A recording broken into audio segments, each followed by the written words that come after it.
Today we talk about how can you enable this sign or know how you can do that on your Zello app. We'll go to figure out the solution or know how you can do that on your app. So all you have to do, so you just go here above this sign, click on it. When you just click on it here, it's going to show for you a list like this. Then you click on options. When you just click here on options, it's going to take you to next here. Then all you have to do, just click here on behavior.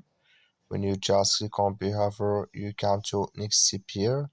Come here to set Zello status to every level when buttons here is pressed. Click in this sign. That like you see this color show for us. That's mean it's enabled with us now. So that's all you have to do. So you just follow this ways, then it's going to work with you. Thank you for watching. Don't forget to support us by liking and subscribe.